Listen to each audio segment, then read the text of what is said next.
Linda Ronstadt, the legendary voice behind hits like You're No Good and Blue Bayou, recently stunned fans by announcing she can no longer sing due to Parkinson's disease.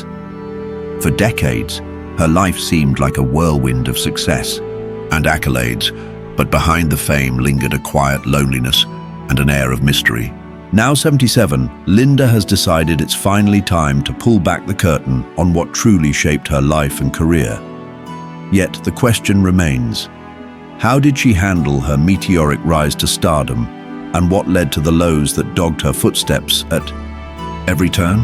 In this video, we'll unveil the secrets behind the music and the woman who revolutionized rock, country, and even opera. From her early days in Tucson to her final battle with a debilitating illness, Linda Ronstadt's journey is a testament to resilience and authenticity that continues to captivate audiences around the world. Get ready to discover what she's finally willing to admit after all these years. Tucson, Arizona in the 1940s was a place rich with cultural contrasts. Vast desert landscapes met vibrant Spanish-American traditions, and it was in this backdrop that Linda Ronstadt took her first breath in 1946. Her father, Gilbert Ronstadt, hailed from Mexican heritage and introduced her to the timeless beauty of rancheras and boleros. Her mother, Ruth, favored classical opera, adding a majestic layer to Linda's evolving musical identity. Far from being intimidated by these contrasting styles, Linda embraced both with open arms. As a child, she performed at family gatherings and local events with her siblings, fusing mariachi influences with a folksy twist. This fearless experimentation set the tone for her entire career. Even in her earliest performances, Linda carried herself with a certain daring, hinting that she was destined for more than just the local music scene. Although Tucson provided a nurturing environment, Linda sensed her ambitions reaching far beyond the desert horizon. By her late teens, she knew she needed a bigger stage. Los Angeles, glamorous, edgy, and pulsing with opportunity, beckoned her. Little did she know that she was about to embark on a journey that would change the landscape of American music forever. What's the first Linda Ronstadt song you remember hearing, and how did it make you feel? Tell us in the comments. Arriving in California in the mid-1960s felt like a revelation for Linda. The city's musical melting pot welcomed her with open arms. Soon she joined forces with Bobby Kimmel and Kenny Edwards to form the Stone Ponies, a group that blended folk rock with country undertones. Their breakout single, Different Drum, released in 1967, showcased Linda's ability to convey emotion in a raw, yet captivating manner. Written by Michael Nesmith of the Monkees, the song soared on the charts, propelled largely by Linda's commanding vocals. While the band enjoyed its moment in the spotlight, Linda was never one to settle. She set her sights on a solo career, releasing Hand-Sewn, Homegrown in 1969, hailed by some critics as one of the earliest alternative country records by a female artist. The album signaled Linda's refusal to be boxed into any one genre. It also revealed her authenticity. She wasn't chasing trends, but rather exploring the music that spoke to her soul. An early glimpse of her future success could be seen in her collaborations. She rubbed shoulders with talented musicians who would later form the Eagles, and the music world was abuzz with talk of her unique style. Yet no matter how fast her star rose, Linda kept pushing boundaries, aiming to carve a path entirely her own. By the 1970s, Linda Ronstadt's voice was an undeniable force on the airwaves. At a time when rock was largely defined by male-dominated bands, she shattered expectations by filling arenas with thousands of devoted fans. Her hits, like You're No Good and Blue Bayou, became anthems of the era, heard in cars, at parties, and on countless radio stations across the country. Critics dubbed her the Queen of Rock, and for good reason. She took the same musical risks on stage that she embraced in her recordings, delving into country ballads one moment and belting out rock anthems the next. Albums such as Heart Like a Wheel, Simple Dreams, and living in the USA dominated the charts, selling in the millions. However, chart-topping success wasn't always a walk in the park. Linda faced a grueling schedule of back-to-back interviews, endless photo shoots, and near-constant touring. Underneath it all lurked the sexism that was rampant in the music industry. Many promoters and executives viewed her first and foremost as a female commodity, not an artist. Undeterred, Linda doubled down on her commitment to excellence, proving time and again that her talent and determination far outweighed any stereotype.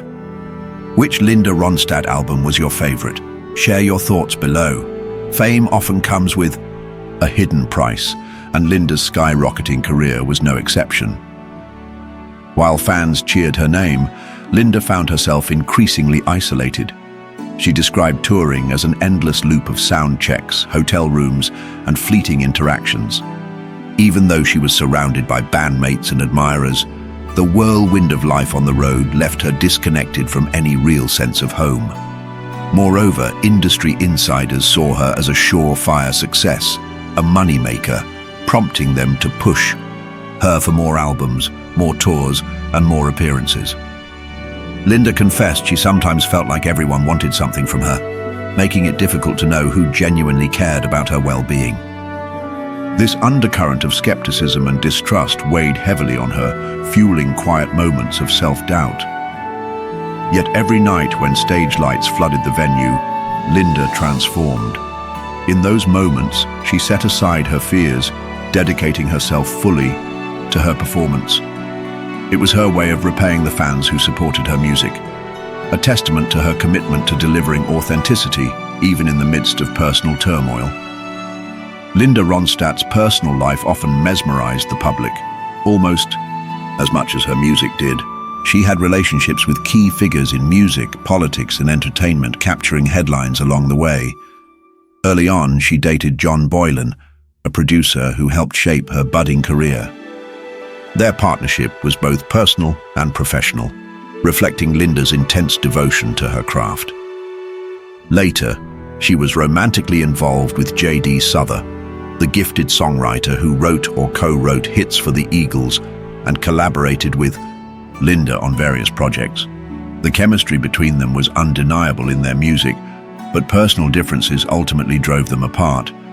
Yet the breakup didn't stop them from respecting each other's talents. One of her most publicized relationships was with Jerry Brown, then governor of California. Their alliance merged the realms of show business and politics, sparking curiosity and rumor wherever they went. Linda, unafraid of challenging norms, seemed perfectly at ease with the spotlight this romance cast upon her. And who could forget her engagement to George Lucas, the mastermind behind Star Wars? At face value, it looked like a match made in Hollywood heaven. But Linda realized that the constraints of marriage could hamper her musical ambitions. Rather than walk down the aisle, she trusted her instincts, prioritizing artistic freedom above all else. By the early 1990s, Linda's perspective on life had begun to shift. She adopted 2 children, Mary Clementine and Carlos, choosing motherhood on her own terms rather than waiting for marriage.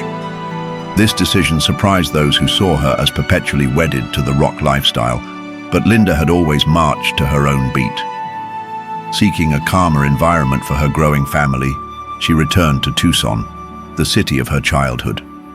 No longer tied down by major label commitments, Linda explored smaller, more intimate performances and dove into collaboration projects driven by personal passion.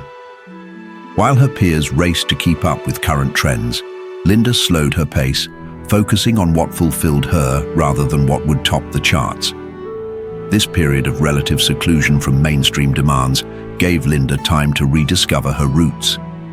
She engaged with local communities, sharing her experiences and continuing to blend musical genres whenever inspiration struck. Ultimately, motherhood became another lens through which she channeled her love for music. In 2013, Linda delivered heartbreaking news.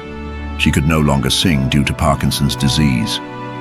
Not long after, doctors revised her diagnosis to progressive supranuclear palsy, an even rarer condition that mimics many Parkinson's symptoms. For a legend who built her life on pitch-perfect vocals, this revelation felt like a gut punch, both for Linda and her fans. She admitted to noticing small changes in her voice, unsteady vibrato, difficulty hitting certain notes, long before she sought medical help. Her initial assumption was that it stemmed from an old shoulder injury, or perhaps the simple process of aging. Instead, she found herself confronted with a degenerative illness that would strip away her ability to perform, the very essence of her identity. Still, Linda approached this challenge with the same fortitude that characterized her entire career. Rather than retreat from public view, she spoke candidly about her illness, reminding the world that a diagnosis couldn't erase her contributions or her passion for music. While she mourned the loss of her singing voice, she refused to let PSP overshadow her legacy. Linda's openness wasn't limited to her music and personal struggles. She also took firm stances on political and social issues. Perhaps the most famous example came in 2004, when she publicly praised Michael Moore's documentary Fahrenheit 9/11 during a performance at the Aladdin Theatre in Las Vegas. The audience reaction was explosive. Some cheered, others booed, and the venue ultimately asked her to leave. This incident ignited a national debate about whether artists should share their political beliefs on stage. Critics claimed she'd crossed a line, while supporters applauded her courage. Linda remained unfazed, arguing that music and social commentary have been intertwined for centuries. She also spoke passionately about immigration reform, using her platform to criticize strict border enforcement in her home state of Arizona. None of these controversies slowed her down. Whether singing or speaking, Linda believed in telling the truth as she saw it. She risked commercial success and public approval to stand by her principles. While not every fan agreed with her positions, many admired her willingness to engage with pressing issues of the day, despite, or perhaps because, of her outspoken nature. Linda continued to break sales records throughout her career. She amassed over 100 million album sales worldwide, securing her spot among the best-selling female artists in history. Her influence touched countless singers, both male and female, who saw in her an unwavering commitment to artistic integrity. She continued to experiment with different styles, from operatic ventures to comedic opera on Broadway. By the late 1970s, Linda had become the top-grossing female concert artist, an incredible feat in a scene dominated by classic rock giants. Yet even as she conquered commercial milestones, Linda's journey was about more than just the bottom line. Every new album represented another facet of her creative exploration. Tired of the constant clamor in Los Angeles, Linda eventually found herself drawn back to the simplicity of Tucson. This wasn't merely a retreat, it was a homecoming. She reconnected with the city's quiet rhythms, raising her children under the same expansive desert sky that had shaped her own childhood. In this tranquil environment, Linda rediscovered the joys of informal jam sessions and community gatherings. She also extended her activism to support arts education, believing that every child deserved the chance to experiment with different forms of expression. This time, away from the commercial hustle rejuvenated her spirit, allowing her to engage with music on a level she found deeper and more meaningful than ever before. Of course, Tucson wasn't entirely free from challenges. Linda continued to face criticisms for her outspokenness, and the onset of PSP forced her to adjust her lifestyle further. Still, the desert offered her a sense of solace. No red carpets or constant flash photography, just the chance to be Linda, a musician and mother who needed some peace. PSP might have stolen Linda's physical ability to sing, but it couldn't erase the legacy she had already built. Interviews from this time show a woman simultaneously heartbroken and grateful. She admitted that performing had always been the main channel of her self-expression. Losing that channel was like losing a part of herself. Yet, Linda refused to let despair define her. She shifted her energy toward other avenues, writing, speaking engagements, and championing the causes closest to her heart. In candid discussions about her health, she emphasized the importance of adapting gracefully when life circumstances change. This acceptance inspired many fans, who saw in Linda's journey a roadmap for how to persevere. She reminded the world that her voice existed beyond her vocal cords. It resonated in the countless artists she influenced, in the recordings she left behind, and in the stories of resilience that people would tell about her for generations to come. Linda Ronstadt's contributions defy simple categorization. Her artistry weaves together rock, country, opera, Broadway, and Spanish language traditions into a seamless tapestry of expression. Beyond the music, she exemplified what it meant to be fearless in a culture that often demanded silence or compliance. Even though PSP silenced her golden voice, it never muted her presence in music history. She openly discussed her personal life, her romances, her heartbreaks, her decisions, and embraced the controversies that followed her political stances. In doing so, she showcased a willingness to be vulnerable, reminding her audience that real artistry comes from genuine human experiences. When the Recording Academy honored her with a Lifetime Achievement Grammy in 2016, it was simply another milestone in a career already overflowing with accolades. Yet Linda's ultimate achievement lies in how she paved the way for other women to shatter glass ceilings, experiment with different sounds, and speak out fearlessly. No matter how many setbacks life threw her way, Linda Ronstadt never flinched from the truth. In a world that often values polished facades over authenticity, she remained true to herself.